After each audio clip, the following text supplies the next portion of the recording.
لوگوں کے ساتھ ملاقات کے وقت آپ کا چہرہ کھلا ہونا چاہیے، چہرے پہ خشونت، چہرے پہ رعونت، چہرے پہ سرکشی کے آثار، تکبر اور غرور کے آثار یہ کسی بھی انسان کو زیبا نہیں دیتے۔ تکبر صرف اللہ کی شان ہے، اور اس کے اسماء مبارکہ میں سے ایک اسم مبارک متکبر ہے۔ الکبریاء اور ردائی، کہا کبریائی میری چادر ہے، اور جو مجھ سے میری چادر چھیننا چاہے گا میں اس کو جہنم کی آگ میں ڈالوں گا۔ اس کائنات میں ہونے والا پہلا جرم تکبر ہے۔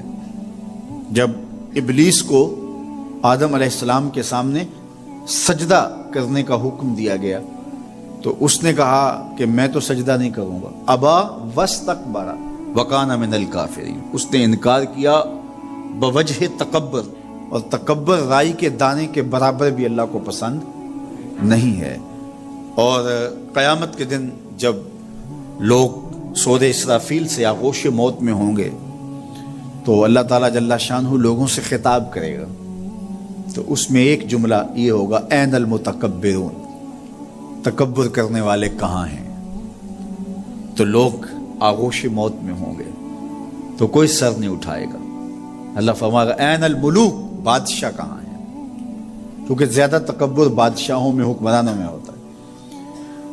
تو اللہ تعالیٰ فرمائے گا انا المتکبر، میں متکبر ہوں، یہ میری شان، انا المالک، میں بادشاہ ہوں۔ تو بادشاہی اسی کو زیبا ہے، تکبر اسی کو زیبا ہے۔ تو نصیحت کرتے ہوئے فرمایا وَلَا تُصَعِرْ خَدَّكَ لِلنَّاسِ، لوگوں کے سامنے اپنی گردن کو، اپنے چہرے کو، اپنے رخسار کو ٹیڑھا نہ کرنا۔ ابن منظور افریقی نے لسان العرب میں لکھا ہے کہ یہ سعر سے نکلا ہے، اور یہ اونٹ کی ایک بیماری ہے۔ جس طرح بندوں کو لقوہ ہو جاتا ہے، اس کا منہ ٹیڑھا ہو جاتا ہے، تو اونٹ کو ایک بیماری لگتی ہے، تو جب وہ بیماری اس کو لگ جائے تو اس کی گردن ٹیڑھی ہو جاتی۔ تو عرب کے محاورے کے مطابق قرآن نازل ہوا ہے، تو اشارہ کیا کہ جس طرح اونٹ کی گردن ٹیڑھی ہو جاتی ہے تو تکبر کی وجہ سے تمہارا چہرہ بھی ٹیڑھا نہ ہو جائے۔ یہ تمہارا چہرہ اچھا نہیں لگتا، اس پہ خشونت، اس کے اوپر غصہ، اس چہرے کے اوپر جو ہے وہ وحشت اچھی نہیں لگتی، اس چہرے کے اوپر تبسم اور مسکراہٹ اچھا لگتا ہے۔ یہ چہرہ ہنستا ہوا گلاب جیسا ہی اچھا لگتا ہے۔ تو اپنے رخسار کو ٹیڑھا نہ کرو، اپنے لہجوں کو خوبصورت بناؤ، آنے والے سے خندہ پیشانی سے ملو، اور لوگوں کے ساتھ تمہارے رویوں کی خوبصورتی تمہارے چہروں سے دکھائی دے۔ علامہ آلوسی کہتے ہیں کہ بعض کا بندہ کسی کے سامنے بچھ ہی جاتا ہے، عجز، عاجزی، انکساری، یہ انسانی وصف ہونے چاہیے، لیکن کسی کے لیے اس طرح انسان بس جھکتا ہی جائے کہ اس کی عزت نفس بھی باقی نہ رہے اور وہ احساس کمتری میں مبتلا ہو جائے، تو یہ بھی انسان کے لائق نہیں ہے۔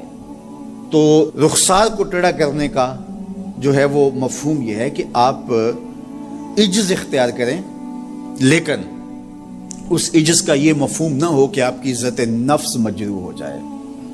حکام کے سامنے، شہنشاہوں کے سامنے، بادشاہوں کے سامنے کچھ لوگوں کے رویے اس قدر ہوتے ہیں کہ ان کی غلامانہ ذہنیت ان کے عمل سے، ان کے رویوں سے اور ان کے انداز ملاقات سے ٹپکتی ہے۔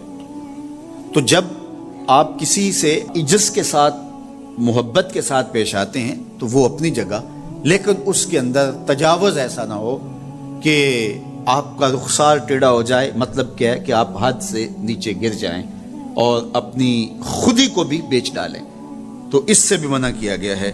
تو ان دونوں کے درمیان بیلنس رکھیں، تکبر میں بھی مبتلا نہ ہونے پائیں اور احساس کمتری میں، اور ایسا عجز جو آپ کی خودداری کو بہا کے لے جائے اس میں بھی مبتلا نہ ہونے پائیں۔